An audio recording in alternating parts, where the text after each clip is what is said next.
یہ بعض نعمتیں ایسی ہیں جو دنیا اور آخرت میں نفع پہنچاتی ہیں، تو زیادہ نفع بخش کون سی چیز ہو گئی، کون سی نعمت ہو گئی جو دنیا میں بھی مفید ہو اور آخرت میں بھی مفید ہو؟ تو یہ کتاب ہدایت دنیا میں بھی مفید ہے کہ صحیح راستہ متعین کر دیتی ہے اور منزل کو طے کرنے میں مدد کرتی ہے، ظلمتوں سے بھرے ہوئے راستے کو ہدایت کے نور سے منور کر کے واضح کر دیتی ہے کہ کیا صحیح ہے اور کیا غلط ہے، تاکہ اس کی ہدایت کی روشنی میں انسان چلتے ہوئے کامیابی کو حاصل کر لے۔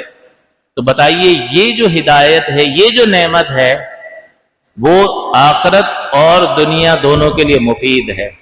تو ہم دنیاوی نعمتوں کا تو شمار کرتے ہیں، لیکن کوئی بھی یہ نہیں کہتا کہ اللہ کا شکر ہے اللہ تعالیٰ نے مسلمان پیدا کیا، اللہ کا شکر ہے کہ اللہ تبارک و تعالیٰ نے حضور کی امت میں پیدا کیا، اللہ کا شکر ہے کہ اللہ تعالیٰ نے نماز پڑھنے کی توفیق دی ہے۔ وہ کیا گنوائے گا، اپنا گھر ہے، گاڑی ہے، فلاں فلاں چیزیں ہیں۔ تو یہ بھی نعمتیں ہیں، لیکن حقیقی نعمت اور زیادہ نفع بخش نعمت وہ ہے کہ جو دنیا اور آخرت میں مفید ہو۔ تو یہاں اللہ تبارک و تعالیٰ نے کس نعمت کا ذکر فرمایا؟ نعمت قرآن کا، اس کتاب مقدس کا ذکر فرمایا، جو یہاں بھی دنیا میں ہمارے لیے باعث سعادت ہے اور آخرت میں بھی اس کے ذریعے سے انسان کو سعادت مندی حاصل ہوگی۔ اس لیے فرمایا الحمدللہ، تمام خوبیاں اللہ کے لیے ہے۔ کیوں؟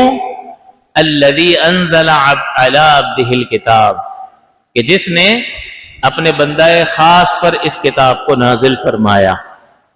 تو یہ اللہ تبارک و تعالی اس نعمت کا ذکر اس سورہ مبارکہ کی بالکل ابتدا میں فرما رہا ہے۔ اب دوسری جو نعمتیں ہیں ان کے فوائد کی بنیاد پر ہم ان کی طرف کتنا متوجہ رہتے ہیں اور ان کے لیے ہماری کتنی کوششیں ہوتی ہیں، اور یہ قرآن عظیم اللہ کی نعمت ہے، اس کے لیے ہماری کتنی کوشش ہے اس کو سمجھنے کے لیے، اس سے تعلق کے لیے، اس میں غور و تفکر اور تدبر کرنے کے لیے، جس کی دعوت قرآن عظیم بار بار دیتا ہے، تدبر کرو، غور کرو، تفکر کرو۔ تو یہ بھی نعمت اور وہ بھی نعمت، لیکن دنیاوی نعمتوں کے حصول کے لیے انسان کی کوشش کو دیکھیں اور اس نعمت کو دیکھیں، اس نعمت کی طرف انسان کی توجہ کو دیکھیں۔ تو ہر ایک انصاف سے اپنا فیصلہ خود کر سکتا ہے کہ ہم نے اس کتاب عزیز کے ساتھ، اس کتاب عظیم کے ساتھ جو اللہ تعالیٰ کی بہت بڑی نعمت ہے، انصاف نہیں کیا۔